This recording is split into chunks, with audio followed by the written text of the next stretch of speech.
Heather from Here Booktubes, and today is small Booktuber Shoutouts. If you have more subscribers than me, you are not on the list.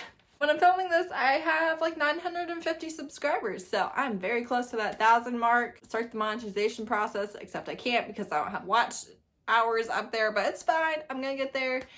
It's no biggie. However, so all these people have less subscribers than that, so it's hard to find them on your own. The weird thing about YouTube is somebody can have millions of subscribers, and if you don't watch their niche, like, you've never heard of them in your entire life.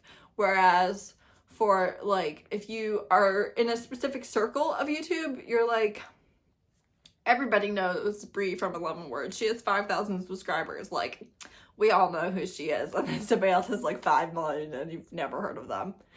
It's very interesting. However, somebody can have exactly the books that you're looking for, and if they only have a few subscribers, like, you're not going to find them. You almost have to find them by accident, by them commenting on somebody else's video, by somebody recommending them, yada, yada, yada. So here are some that I actively watch who are smaller than me, most of them significantly smaller, and this is not every single one of them. I have a couple in my mind that I'm like, I want to add them to the list, but also I can't do like 25 and I need to have the color somewhere. And these were the ones that like just came up first when I was scrolling. So there's that. Okay, my very first one is Megan from Meowth Vader. She is an actual friend of mine. We had an entire friendship based on sending each other gifts in Instagram messages. And we troll each other pretty well. I mean, we have a sarcasm love language thing going. And she's in a lot of live shows, not in so many uploads because she films them and then doesn't edit them or post them. So feel free to yell at her for that.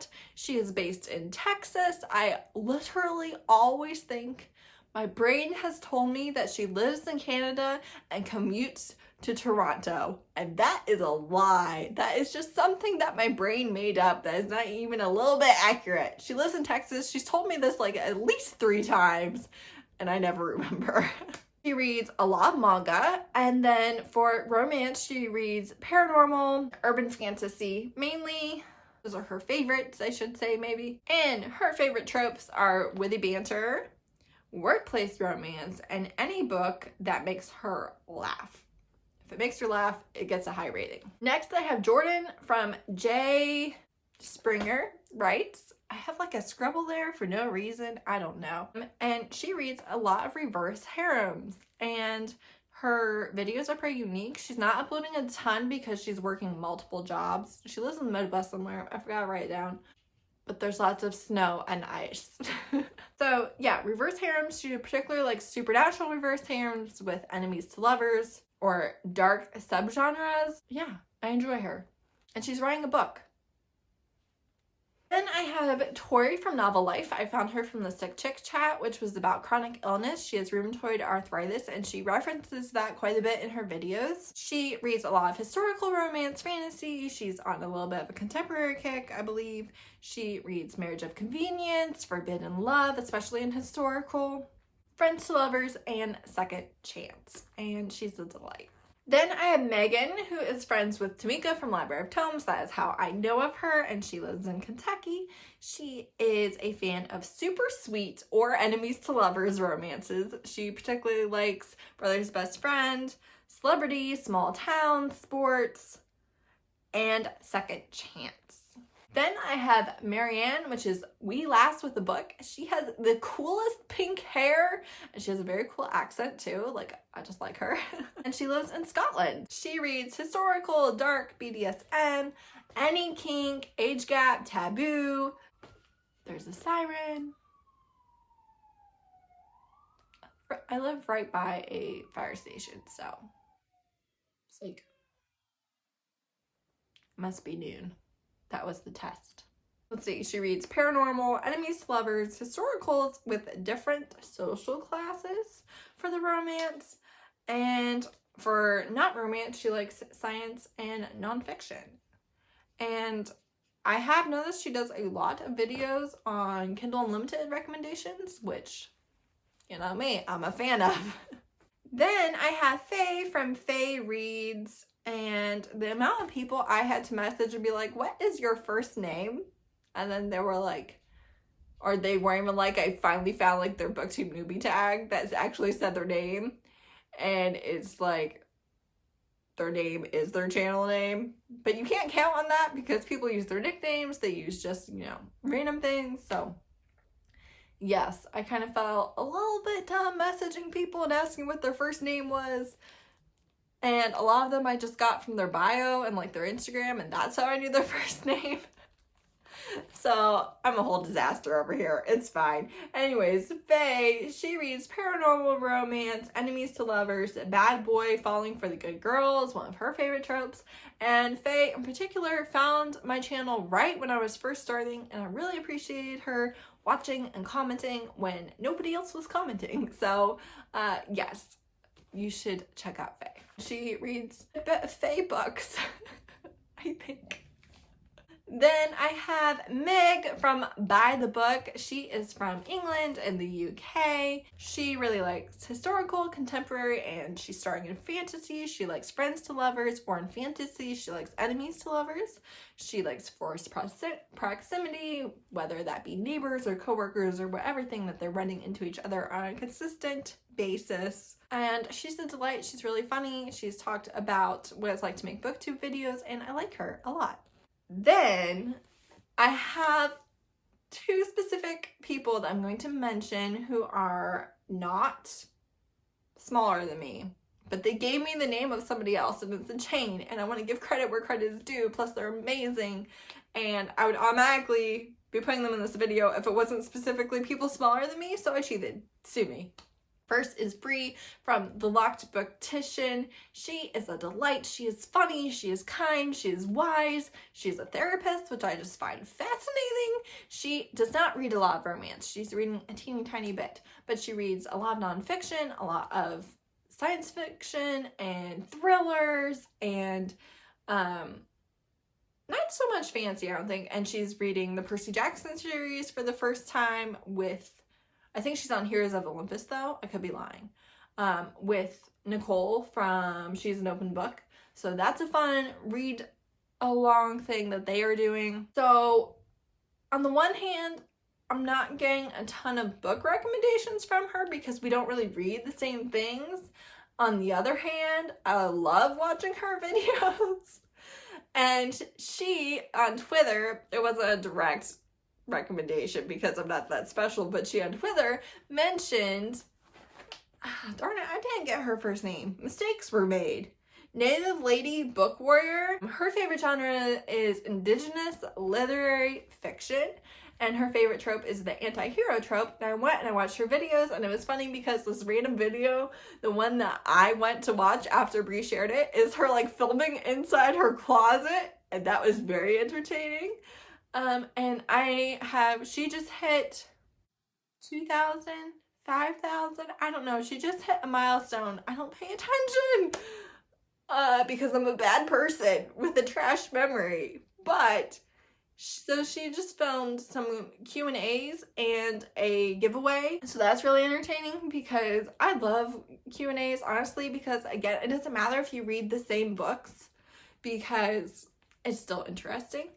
But she is going to be trying out romance, so some, I think, tippy-toeing into that. And so I commented on her closet video and was like, hey, Bree from the Loc'D Booktition, you know, said that you were somebody to follow. And I was like, I read romance. And she was like, oh, that's cool. I don't read romance, but this person does. And that is the story of how I found Lit Nana. And she is Nana. She, like not her last video, but the one before that, she was like, my New Year's resolution was to read less romance. And then I read all the romance. And I'm just like, well, thank God you failed because I'm here for this romance. She has just started reading romance, I think maybe in the fall or so. But she also read read manga in October, and I know she read Tokyo Ghoul, and I just read the first volume, so I need to go check that out. That's fine, everything is fine. Anyways, for romance, she doesn't know what subgenre she likes yet, but for tropes, she likes friends to lovers, enemies to lovers, workplace, established relationships, and marriage of convenience. I'm like, all right, you are talking about language, established relationship, marriage of convenience. Yes, this is good stuff. Then I have Carrie from the Bookish Soaper, who lives in Oklahoma, and she likes forbidden, taboo, age gap, nanny, can't read my own handwriting, Daddy King, BDSM, MMF, MM, and slow burn when it is done correctly. So obviously we have quite a few tropes in common. She's really fun. Then I have Tara North, who hosts the Read My Lips podcast, which is the dark romance podcast that I was a guest on, and many of the other romance booktubers have been a guest on. She just started it in January. You can listen to the episodes on Spotify. I think you can listen to it on other podcast apps also, but she's also been posting the audio of the podcast episodes on her Booktube channel, so you can just listen to it via YouTube if you want. She is based in Canada. In Toronto specifically, which could explain my constant confusion with Megan from Meowth Vader. It's possible. But she likes dark, age gaps, guard hero, enemies to lovers. Who doesn't love that, honestly? Bad boy, gritty man, and stoic heroine. Gritty man and stoic heroine, which I thought was a very interesting one. So specific, but like, you know what she's talking about. And barbarian / Viking. So, I mean, what's not to love? Then I have Stella's Book Binge, and she's from Australia, and she likes historical, fantasy, and some contemporary. For the most part not, but she's been getting into it recently. My eye is itchy. Why is this happening to me? Is this real life? Okay, now my eye is unfocused. She likes enemies to lovers, friends to lovers, and she cannot stand celebrity romances. Then my last and final one is not a person, it's two people on a collab channel, and that is Now That's Black Love, which is run by Ashley from Bookish Realm and Deidra from Shade Tree Reads. I think that's right. They had their first couple videos out. One was a live show last night. One is a top 20, and it's specifically about Black love romance. So Black love is where both main characters are Black and in love, and it's not putting down anything else. It's just saying, hey, this exists and more people should read it, and here are recommendations for it, which I think is really important and a good thing, and that we as a romance community should support that and should be subscribed to them and should be watching and should be reading the books that they talk about. I don't know. I just think that could be a good thing. So I'm really enjoying their content. I read a lot of the books that they talk about. I have many more on my TBR list. I encourage you to check it out. I think that their conversations are very interesting. I think that they make really valid points. I think that their recommendations are really underrated authors who you might not hear about as much and who deserve your time. So yeah, I'm a fan. I think that you should subscribe. So those are my recommendations for channels that are smaller than my channel. Again, I have many more. I literally wish I could put everybody that I enjoy watching on these lists because I enjoy watching them. I want to share them with you. I want you to find who you enjoy also. And it's not always the easiest thing to just stumble across. So I hope that you check these people out. They're a delight. Also, most of these people, not all of them, but most of these people came to my attention because they commented on my videos. And that's not saying like, hey, everybody comment on my videos so I might shout you out. It's saying people notice people who interact with them. That makes it easier to find people, and it makes it easier to tell whether you have similar tastes or not. And so I really encourage you, especially if you have a channel, comment on people's videos, comment about the books that they talk about. I am always happy to talk about books, whether it's in Instagram messages where we can talk spoilers, or in the comments on my channel or on anybody else's. We're booktubers, we're readers, we want to talk about the books. Go out of your way to do that. Reach out, comment, message, and you know, that's the fun of it. So thank you so much for watching. Bye!